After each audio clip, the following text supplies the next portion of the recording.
Hey, assalamu alaikum everybody. I hope you're doing well. I'm getting very tired. It's 12:33 a.m. here. I don't know how I can stay up longer. This may be the last video. I've got two more left after this one before I think we're fully caught up, and then just like general stuff. There's gonna be a lot of craziness in the next month. I'm gonna go traveling in the city and discover, and we'll see. We'll see what's gonna happen. Big stuff. Just look forward to big stuff. So, I actually prefer knowing Arabic to English, and if there's a language that you can pick to know before coming to Turkey, I would suggest it be Arabic.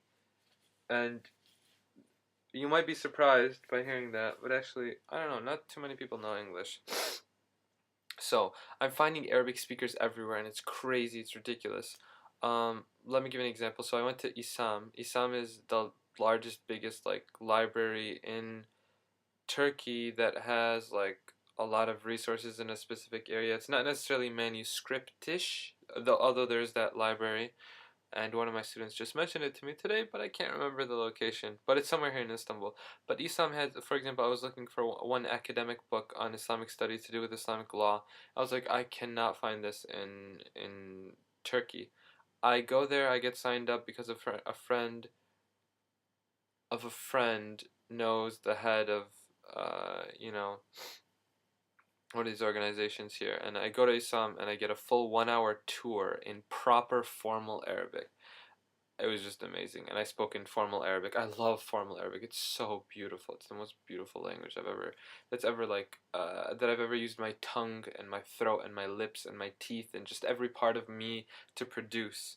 It's very, very beautiful. It's the most beautiful language. I know I have a bias, so I still think that though. So that was amazing. I was just like, what the heck? Because I just came in, we're speaking in English. She's like, do you know Arabic? And I was like, yeah. Boom! We flip into Arabic, and it's just like, things just soar. And now I have access to that library, and it's amazing, the resources there. I'm finding these Arabic speakers everywhere. I went to the barber shop, and I really loved my haircut. Now it's pretty messed up, but you know, I'll get a haircut in like a month or something, probably. Nah, I don't know. We'll see.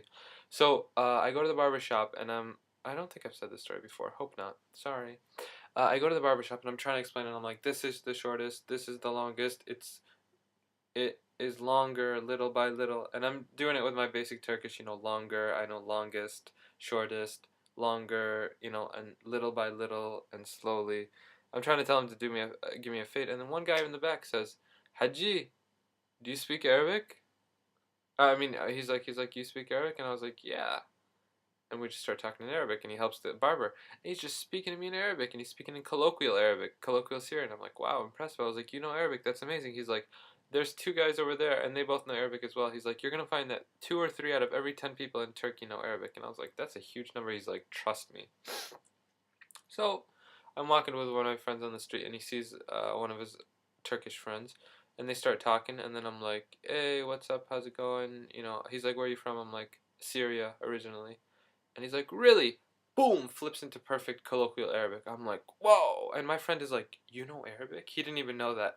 And he's like, actually, my grandfather came from Syria, and he married a Turkish lady, or a Kurdish lady, and then we moved to Istanbul. My father and mother moved to Istanbul.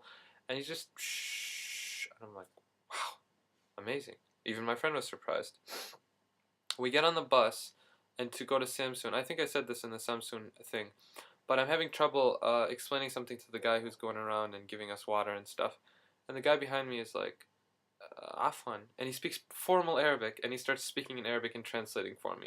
It's like, wow, random guy right behind me in the bus. It's just amazing. In Samsun, my friend's father-in-law spoke to me in Arabic the whole time. Because he's an Arabic teacher. I think, well, he teaches other stuff too. But he went to Ilahiyat, which is their theological program here. Just spoke Arabic the whole time with me. Full comfort. And it was very interesting because he'd use Quranic vocabulary, so very old classical words. And he'd say them, and I'd just be like, what? And then I'd be like, oh, and I'd remember an ayah, which is similar to a verse in the Quran, and be like, oh, he's using it that way. But of course it's not correct because these are, you have to, language has a measure. You use it in a specific situation. It's called fiqhul lugha, which means the deep understanding of language. Wasirrul ma'ani, and the secrets of the meanings. This is written by Ath-Tha'alibi. By the way, if you want to really know Arabic, you have to read that book. And so it goes into the subtlety, of language and when do you use a particular word. And so he was using them inappropriately, but still I understood the general idea. I had no problem communicating with him about religion, different things, no problem at all. University students, I have a lot of friends and acquaintances from Boğaziçi, Bosphorus University, which is like the Harvard here. I mean, it's one of the top universities, or if not the top university. And a lot of these guys have studied in Syria. They studied over the last month. Dude, just 2 days ago, I was in a restaurant eating, and the owner is from Malatya, very nice guy, and he's sitting with a guy, and they're pointing at me, and I know him, he's not backbiting or anything. The guy turns to me, starts speaking to me in Arabic. I'm like, whoa, you know Arabic? He's like, yeah, I'm a third-year student. I spent the last summer studying in Syria. I was like, wow, amazing. That wasn't even in my notes. I just remembered because one guy came from Ankara, and we spoke in Arabic for like hours right here. One of my roommates, I speak to in Arabic a lot. He understands. He doesn't speak as much, but he understands as well. He's Kurdish from somewhere in the east. I don't remember where. I'm telling you, it's so much more helpful. I go to get excuse me.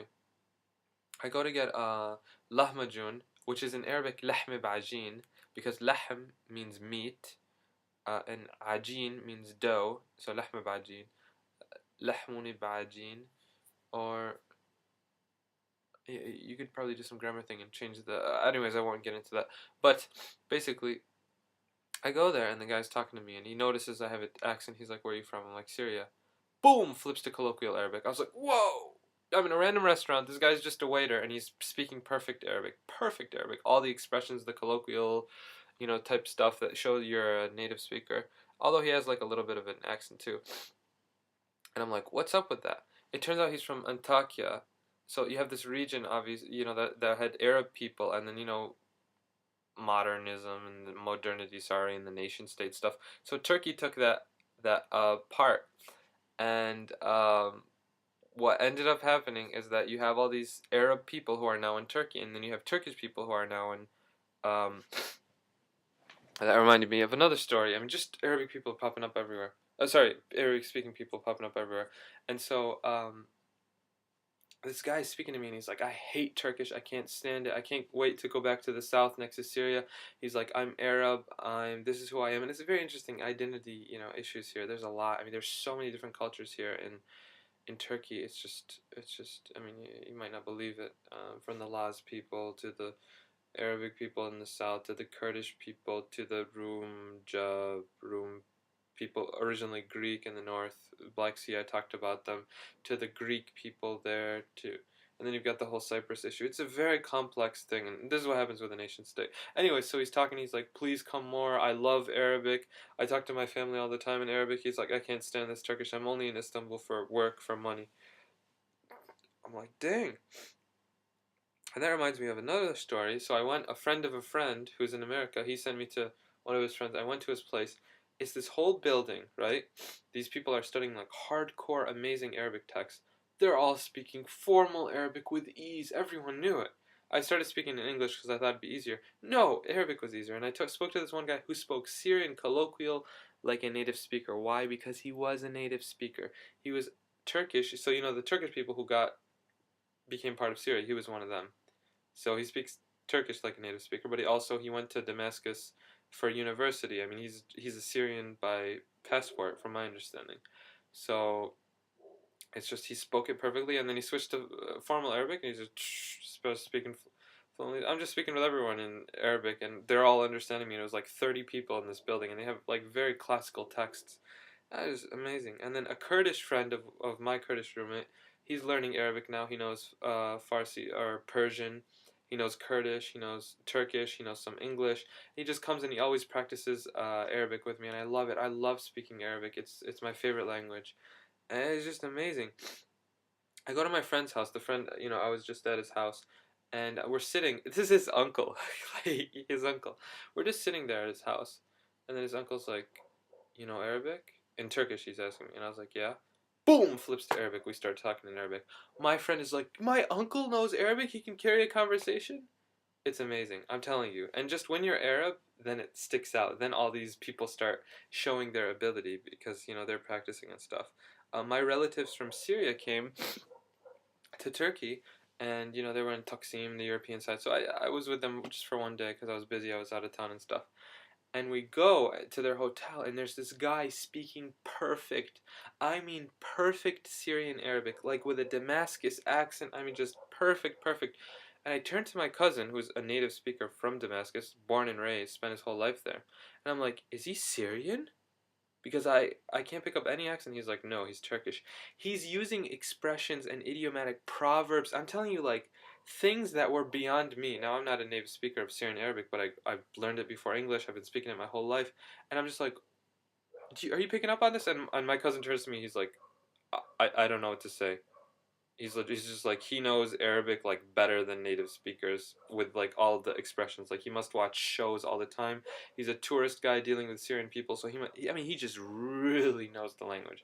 He just really knows. I mean he was saying expressions that are like, boom. This is like native speaker, boom. Um, it was just amazing. And now I got this girl, one of my students for English. She wants help with Arabic. I've been giving her programs. Um, and then today I sat down with her for a little bit and gave her some things because she started working at a hotel and most of her customers are Arabic. I'm just helping her. I love teaching Arabic more than English. And, it was just really cool giving her different things and relating it to Turkish. Um, I'm trying to help her as best I can. I love teaching people Arabic. And one of my friends today also said his top customers are Jordanian. You got to look at Davut Olu, which is the foreign minister here in Turkey, and how he's improving relations with these Arabic countries. And they're trying to get into the European Union. And I talked with my students, and they're just like, they don't want us. We don't want them. But you have this region that is slowly being strengthened there. It's just amazing stuff. Sorry, I'm getting really excited. I mean, it's just Arabic. I love Arabic, and just you even see the minister of tourism and how he's trying to get relations with Syria, Lebanon. Oh, I forgot to mention. Yeah, obviously stuff changing politically in Lebanon, Jordan. I think those are the only countries in that region. And now, obviously, there's no visa now with Syria, no visa with Iran. You've got this. They're trying to have this tourist zone, so if a person comes and travels, they can go to all the zones. Maybe a free trade zone. Is this the Ottoman? Former nations of the Ottoman governance, are they coming back? I don't know, but there's this crazy stuff going on, and I'm really, really happy that I know Arabic. And I knew Arabic before coming here because it really helped. I mean, a lot of people know it. You'd be surprised. You'd be surprised. You just gotta make it clear that you know Arabic, and then they will come out and they will help you. Plus, there's so many words that are in common with them both.